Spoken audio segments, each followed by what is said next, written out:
I might be able to actually share something from a very unusual lens. I'm a hospice physician, and I realize that what we do a lot of times is that as somebody's going through that type of health disaster, that there's grieving, there's not ignorance, and just desperation to reach out for help. And that's what I do for a living.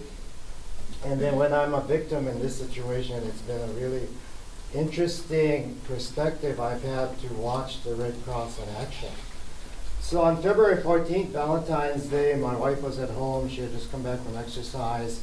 She went upstairs and saw a fire about that large.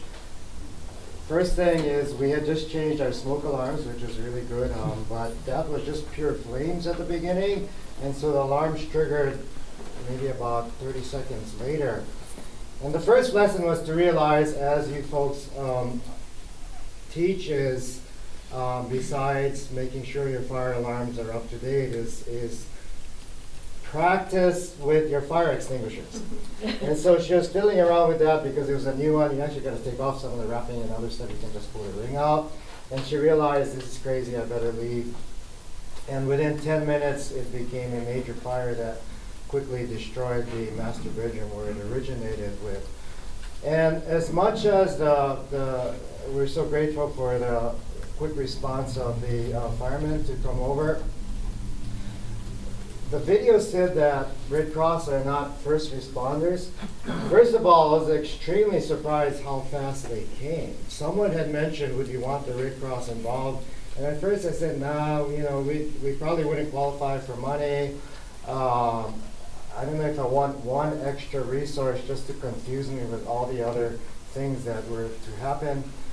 And now I can see as a victim that while you're watching the fire being fought, it really is surreal.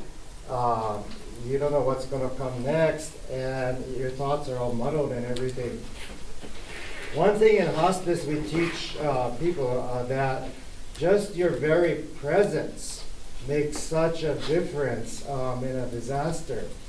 And so I finally said, okay, we'll get the Red Cross. There's nothing to lose in this situation.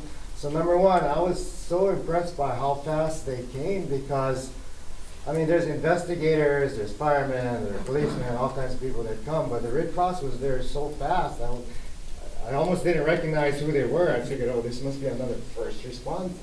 No, it was the Red Cross that was there. And what to me was really impressive as a hospice physician who deals with health disasters is to see that, okay, the stereotypes I had of the Red Cross is that, okay, they'll provide you with some money, they'll provide you with shelter if you need it, they'll provide you with basic food and clothing for the short term. But to see the compassion and just the warmth, and then the system that the Red Cross has for isolated, non-mass disasters such as these, where actually there's more than one person that comes. There's a system of follow-up phone calls to be sure how you are, and they truly follow up on that was, to me, really, really remarkable. There really is a system, and I thought to myself, wait, we kind of do this for hospice, but we're paid.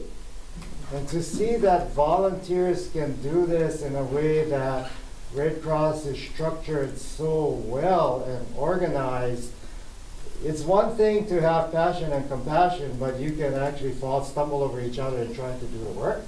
But to see how organized and efficient the Red Cross is in a disaster situation was really eye-opening for me. And so I'm here because when I was asked if I would be willing to speak, I said absolutely.